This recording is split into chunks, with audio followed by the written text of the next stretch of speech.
नमस्कार मैं कानुचरण जेना स्वागत करुच्ची आम यूट्यूब चैनल जीवन जमुना की पूर्व क्लास रे आमे सारला दासଙ୍କ जीवन संबंध में पढ़ी सारला दासଙ୍କ जीवन संपर्क में कि सूचना प्राप्त होते आज क्लास होची सारला दासଙ୍କ कृतित्व विषय आम मैंने जानती सारला दास चंडी पुराण रे कहिसंती प्रथमे रामायण द्वितीय भारत तृतीय लिखन कली श्री भागवत अर्थात प्रथम से रामायण बा बिलंका रामायण रचना करथिले द्वितीय महाभारत रचना करथिले तृतीय चंडी पुराण बा देवी भागवत रचना करथिले। यह व्यतिरेक प्रोफेसर बंशीधर महांती सारला दासଙ୍କର आउ गोटे रचना अच्छी बोली कहते जहाँ लक्ष्मी नारायण बचनिका नाम प्रसिद्ध। तबे सारला दास ओडिया साहित्य रे जो सृष्टि आदि कविर मान्यता लाभ करिसंती सारला दास जो सृष्टि माटीर महाकवि होइसंती एवं सारला दास जो सृष्टि उत्कल व्यास बोलाउछंती ताहा होछि सारला दासଙ୍କ श्रेष्ठ कृति महाभारत। तेबे आजिर विषय वस्तु होछि सारला दासଙ୍କ सारला महाभारत।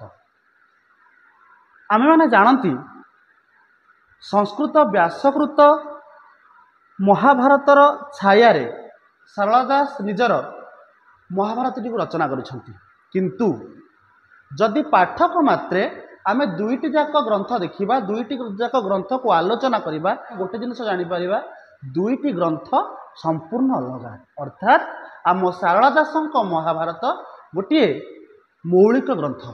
तो सारला महाभारत गोटे मौलिक ग्रंथ बा सारला महाभारत ओडिया साहित्यर जीवन वेद बा सारला महाभारत ओडिया साहित्यर प्रथम लिखित लोक साहित्य जदि ताको आमे बोलाइबा ताल ताको आलोचना मध्य करिबा। आम मैंने जानती पिले संस्कृत व्यासकृत महाभारतर छाया रे सारला दास निज महाभारत टी रचना करथिले मध्य संस्कृत महाभारत सारला दास केवल विषय वस्तु ग्रहण करिसंती एवं से विषय वस्तु को नहीं निज ढंगरे निज बागरे निज मन मुताबक निज ग्रंथरे सन्निवेशित करिसंती एवं निज महाभारत को सृष्टि करिसंती। संस्कृत महाभारत केवल कंकाल सार को संग्रह करिसंती कवि सारला दास एवं निज महाभारत रे ओडिशार माटी पानी पवन विषय वस्तु को देई तार रक्त एवं मांस को देई नूतन ग्रंथटी सृष्टि करिसंती। एई नुआ कथा प्रथमे आसीछि सारला दासଙ୍କ पर्व सजाड़िबारे उभय महाभारतर जदिओ पर्व संख्या 18 उभय महाभारतर किंतु तले पर्व को सजाड़ी तले पर्व को संयोजित करिसंती सेही समय सारला दास कौन करिसंती जेतेबेले निज इच्छा मुताबक जेतेबेले चाहिछंती किछि पर्व को निज अनुसार काटि देइछंती बा किछि पर्व को नूतन संयोजना कर देइछंती। मध्य गदा काईसी आदि तीनोटी पर्व नूतन संयोजना होइथिबा बेले सारला महाभारत रे सौप्तिक अनुशासनिक और महाप्रस्थानिक ये जो तीनोटी पर्व अच्छे मूल महाभारत रे ताको संपूर्ण परिहार कर देइछंती सारला दास।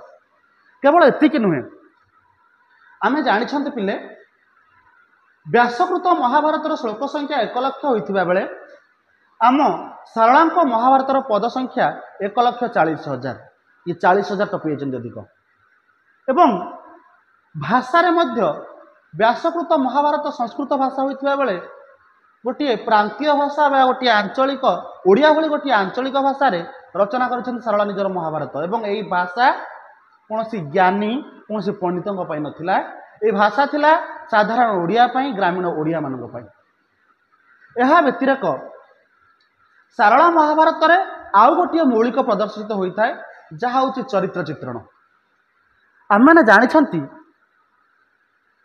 व्यासकृत संस्कृत महाभारतर चरित्र माने देवता से माने देवता आसन रे आसीन होइछंती किंतु जेतेबेले से चरित्र मानक आमे देखिबा सारलांक महाभारत रे आमे लक्ष्य करिबा से माने देवता नुहे बरं आम भली रक्त मांस रे विजड़ित होइथिबा साधारण माटीर मनीष से माने जेमिति आम ओडिया रे आम ओडिशा माटी रे संपूर्ण धूलिसक्त हो जाइछंती। खाली एतिक नुहे संस्कृत महाभारतर चरित्र गुड़िक जेतेबेले सारलांक महाभारत को आसीछंती से माने उभय मानसिक एवं शारीरिक स्तर रे ओडिया हो जाइछंती। सारलांक भीमा भीम भीम को से भीमा बोली कहिछंती सारलांक भीम हुअंतु अर्जुन हुअंतु द्रौपदी हुअन्तु युधिष्ठिर हुअन्तु दुर्योधन हुअन्तु बा कृष्ण हुअन्तु समस्त जमिति संपूर्ण ओडिया पलटि जाइछन्ति सारलांक लेखनी रे। आम गाँ गंडारे बुलुथिबा हुंडा हुरुमा गुंडा भली चरित्रटीए सारला दासंक नायक भीम। आम गाँव में सत्यवादी सब बुझासुझा करुवा भली लोकटीए सारला दासंक युधिष्ठिर। आम गाँव में नैतिकता हरैथिबा गाँव में गोटे मुरबी तुल्य मनीष होइथिबा मनीष भली चरित्र होउछन कृष्ण। अर्थात आ गोटे कथा ये मन पड़े कृष्ण को जितेबाला चरित्र चित्रण कर कृष्ण को चरित्र बदल चित्रण कर महाभारत रे सारला दास को आलोचना करी ओडिया साहित्यर आदि पर्व रे आलोचक सुरेंद्र महांती कृष्ण को सहजिया चर्या साधकों सहित तुलना करछन्ति। सत्य जमी से कान्हू पांक भली तुलना करछन्ति। तेणु केवल एतिक नुहे जदि देखिया द्रौपदी को आम गाँव में आम साहि रे जड़े कलिहुड़ी स्त्रीलोक भली टिके कथा को ईर्षा करुव सौजन्य सहित कली लगाऊ ये गोटे चरित्र में चित्रित कर। तेणु मोटामोटी कह गले सारला दासंक चरित्र माने आम गाँ आम ओडिया आम गाँव में देखा जाउथिबा साधारण ओडिया भली एमानक भीतर ईर्षा अच्छी एमानक भीतर असूया अच्छी एमाने रागुचंती एमाने युद्ध करुछंती भाई भाई भीतर माड़गोल लागुचंती केही चरित्र मध्य निजर चरित्र स्खलन घटाई कृष्ण भली। यह व्यतिरेक सारला महाभारत को मध्य आम ओडिया लोक जीवन वेद कह जाए। आपण मैंने जानते सारला महाभारत रे जो प्रबद प्रवचन गुड़िक अच्छी सेगुड़िक आम ओडिया रे प्रचलित थिला से तो बोधे कह जाई पारे सारला महाभारत होउची ओडिया प्रबाद प्रवचन खणी। आम गाँ गाउली रे व्यवहार करा जाउथिबा विभिन्न प्रवचन विभिन्न प्रबाद को सारला दास सन्निवेशित कर निज ग्रंथ रे। उदाहरण एबे भी गाँ गहली कौटी जितेबाला उभय लाभ एवं क्षति सामान होउची ओडियाटीए कही पकाए कर्ण मले पाँच अर्जुन मले पाँच। एबे मध्य कौन काम पाई नीच लोकों पाद धरवा को नीच लोक साकुलैया से समय ओडिया कहीदाए भगवान काम बेले गध बा सारला महाभारत ओडिया साहित्यर जीवन वेद बा सारला महाभारत ओडिया साहित्यर प्रथम लिखित लोक साहित्य जदि ताको आमे बोलाइबा ताल ताको आलोचना मध्य करिबा। आम मैंने जानते पिले संस्कृत व्यासकृत महाभारतर छाया सारला दास निज महाभारत टी रचना करथिले मध्य संस्कृत महाभारत सारला दास केवल विषय वस्तु ग्रहण करिसंती एवं से विषय वस्तु को नहीं निज ढंगरे निज बागरे निज मन मुताबक निज ग्रंथरे सन्निवेशित करिसंती एवं निज महाभारत को सृष्टि करिसंती। कृष्ण को चरित्र बदल चित्रण करिसंती महाभारत रे सारला दास को आलोचना करी ओडिया साहित्यर आदि पर्व रे आलोचक सुरेंद्र महांती कृष्ण को सहजिया चर्या साधकों सहित तुलना करछन्ति। सत्य जमी से कान्हू पांक भली तुलना करछन्ति। तेणु केवल एतिक नुहे जदि देखिया द्रौपदी को आम गाँव में आम साहि रे जड़े कलिहुड़ी स्त्रीलोक भली टिके कथा को ईर्षा करुव सौजन्य सहित कली लगाऊ ये गोटे चरित्र में चित्रित कर। तेणु मोटामोटी कह गले सारला दासंक चरित्र माने आम गाँव में देखा जाउथिबा साधारण ओडिया भली एमानक भीतर ईर्षा अच्छी एमानक भीतर असूया अच्छी एमाने रागुचंती एमाने युद्ध करुछंती भाई भाई भीतर माड़गोल लागुचंती केही चरित्र मध्य निजर चरित्र स्खलन घटाई कृष्ण भली। यह व्यतिरेक सारला महाभारत को मध्य आम ओडिया लोक जीवन वेद कह जाए।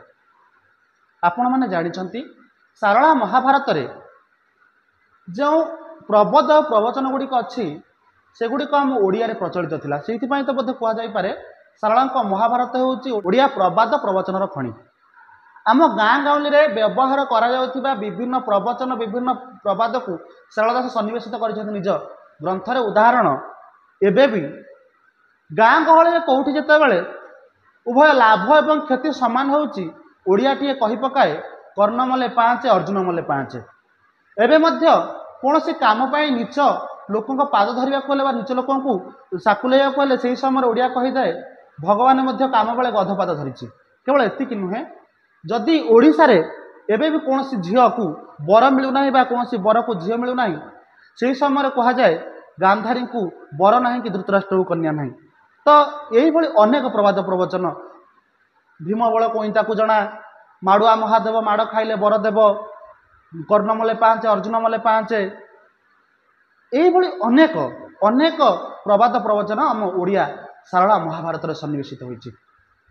ଏହା ବ୍ୟତିରେକ ପିଲେ ସାରଳା ଦାସଙ୍କ ମହାଭାରତର ରଚନା ଶୈଳୀକୁ ଦେଖିଲେ ଏହା ଦାଣ୍ଡିବୃତ୍ତରେ ରଚନା ହୋଇଛି ଏବଂ ଏହି ଦାଣ୍ଡିବୃତ୍ତର ଜନକ ହେଉଛନ୍ତି ସ୍ୱୟଂ ସାରଳା ଦାସ।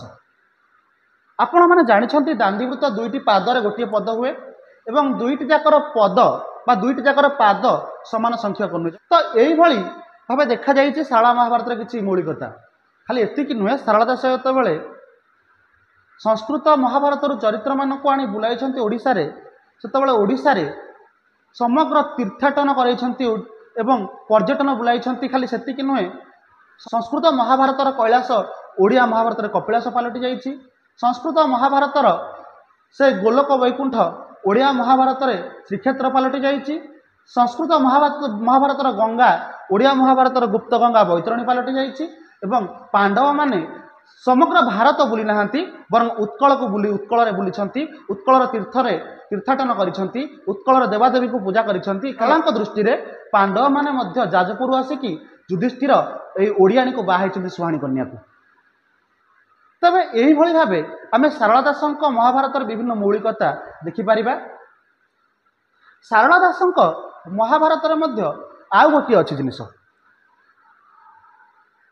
ସାରଳା ମହାଭାରତ ଏବଂ ସଂସ୍କୃତ ମହାଭାରତକୁ ଆଲୋଚନା କଲାବେଳେ ପଣ୍ଡିତ ଗୋପୀନାଥ ନନ୍ଦ ଶର୍ମା ନିଜର ଶ୍ରୀ ଭାରତ ଦର୍ପଣରେ ଦେଖାଇଛନ୍ତି ଯେ ସାରଳା ଦାସ କେଉଁଠି କେଉଁଠି ଅଳ୍ପୀକରଣ କରିଛନ୍ତି, କେଉଁଠି ବିସ୍ତୃତିକରଣ କରୁଛନ୍ତି, କେଉଁଠି କେଉଁଠି ସମ୍ପୂର୍ଣ୍ଣ ପରିହାର କରିଛନ୍ତି କିଛି ବିଷୟକୁ, କେଉଁଠି କିଛି ନୂତନ ବିଷୟ ସଂଯୋଜନା କରିଦେଇଛନ୍ତି। ତେଣୁ ନିଜ ଇଚ୍ଛା ମୁତାବକ ସାରଳା ଦାସ ଆମ ଓଡ଼ିଶାରେ ବଞ୍ଚୁଥିବା ସାଧାରଣ ଜନତାଙ୍କ ହିତ ଉଦ୍ଦେଶ୍ୟରେ, ସାଧାରଣ ଜନତା ବୁଝିପାରିଲା ଭଳି ଭାଷାରେ, ସାଧାରଣ ଜନତା ଗ୍ରହଣ କଲା ଭଳି ଆଖ୍ୟାନ ଉପାଖ୍ୟାନକୁ ସାରଳା ଦାସ ନିଜ ମହାଭାରତରେ ସନ୍ନିବେଶିତ କରିଛନ୍ତି।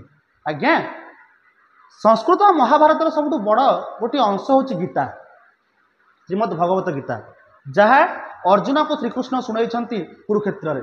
କିନ୍ତୁ ଯେତେବେଳେ ଏହି ଗୀତାକୁ ଆଲୋଚନା କରିଛନ୍ତି ଆମ ସାରଳା, ଓଡ଼ିଆମାନଙ୍କ ପାଇଁ ସେ ଗୀତାକୁ ଶୁଣାଇ ନାହାନ୍ତି। ସେ ଗୀତା ବ୍ୟତିରେକ ବରଂ ଅନେକ ଆଖ୍ୟାନ ଉପାଖ୍ୟାନକୁ ଶୁଣାଇବାରେ ଭଲ ପାଇଛନ୍ତି। ତେବେ ଓଡ଼ିଆ ମହାଭାରତରେ କିଛି ଆଖ୍ୟାନ ଉପାଖ୍ୟାନ ରହିଛି, ସେଗୁଡ଼ିକ ହେଉଛି ଆଦି ପର୍ବରେ ଶାରଳା ବୃକ୍ଷର ମହାତ୍ମ୍ୟ, ଏକଲବ୍ୟ ଓ ଜାରାଶବର ଉପାଖ୍ୟାନ, ମଧ୍ୟ ପର୍ବରେ ନବଗୁଞ୍ଜର ବେଶ ଦର୍ଶନ, ସୁଭଦ୍ରା ହରଣ, ସୁଗନ୍ଧିକା ହରଣ, କୁନ୍ତମୁନେ ନକୁଳଙ୍କର ଧରାଧାରଣ। ସେମିତି ସଭା ପର୍ବରେ ଅଛି ଶିମିଳି ଗଛ ବୃତ୍ତାନ୍ତ, ଗଧ ଚରିତ, ରାଜସ୍ୱ ଯଜ୍ଞ ବୃତ୍ତାନ୍ତ, ଶିଶୁପାଳ ବଧ। ବନ ପର୍ବରେ ନହୁଷ ଉପାଖ୍ୟାନ, ନୀଳଗିରିର ବର୍ଣ୍ଣନା ଏବଂ ଏହି ପର୍ବରେ ସବୁଠୁ ବଡ଼ ଜିନିଷଟିଏ ଅଛି, ଯାହା ହେଉଛି ସତ୍ୟ ଆମ୍ବ ଉପାଖ୍ୟାନ। ସେପରି ବିରାଟ ପର୍ବରେ କୀଚକ ବଧ କଥା ଥିବାବେଳେ ଉଦ୍ଯୋଗ ପର୍ବରେ ବଳିରାଜା ଉପାଖ୍ୟାନ, ଭାରଦା ଉପାଖ୍ୟାନ, ତୁଳାମୁହାଁ କାଙ୍କ କଥା ଏବଂ କର୍ଣ୍ଣ ପର୍ବରେ ଦ୍ରୌପଦୀଙ୍କ ପୂର୍ବଜନ୍ମ ବିଷୟରେ ବିବରଣ ଅଛି ଏବଂ ସେଠି କୁହାଯାଇଛି କି ଦ୍ରୌପଦୀ ପୂର୍ବଜନ୍ମରେ କେତୁକାଚଣ୍ଡୀ ନାମରେ ଜନ୍ମଗ୍ରହଣ କରିଥିଲେ। ତାପରେ ଗଦା ପର୍ବରେ ଦୁର୍ଯ୍ୟୋଧନଙ୍କ ରକ୍ତନଦୀ ସନ୍ତରଣ ବିଷୟରେ ଅଛି। ମୁସଳି ପର୍ବରେ ଗାଲମାଧବ ଉପାଖ୍ୟାନ, ଦେଉଳତୋଳା କଥା ଏବଂ ସ୍ୱର୍ଗାରୋହଣ ପର୍ବରେ ସୁହାଣୀ କନ୍ୟା କଥା ଆଉ ଜାତି ସ୍ମରତ୍ୱ କଥା ଅଛି। ଯେତେବେଳେ ଏଇ ଜିନିଷକୁ ଆମେ ଆଲୋଚନା କରିବା, ଯେତେବେଳେ ଏଇ ଜିନିଷକୁ ଆମେ ଦେଖିବା, ସ୍ୱତଃ ଆମ ପାଟିରୁ ବାହାରି ପଡ଼େ ଯାହା ସମଗ୍ର ଓଡ଼ିଶାରେ ଗୋଟିଏ ପ୍ରବାଦ ଅଛି, ଯାହା ନାହିଁ ଭାରତେ ତାହା ନାହିଁ ଭାରତେ। ତେବେ ଆଜି ପାଇଁ ଏତିକି ଥାଉ। ଏହାପରେ SSB ପାଇଁ ଯେଉଁ ବିଷୟ ଅଛି ସ୍ୱର୍ଗାରୋହଣ ପର୍ବ, ତାହାକୁ ଆମେ ସମ୍ପୂର୍ଣ୍ଣ ଆଲୋଚନା କରିବା। ଆଜି ପାଇଁ ଏତିକି, ଧନ୍ୟବାଦ।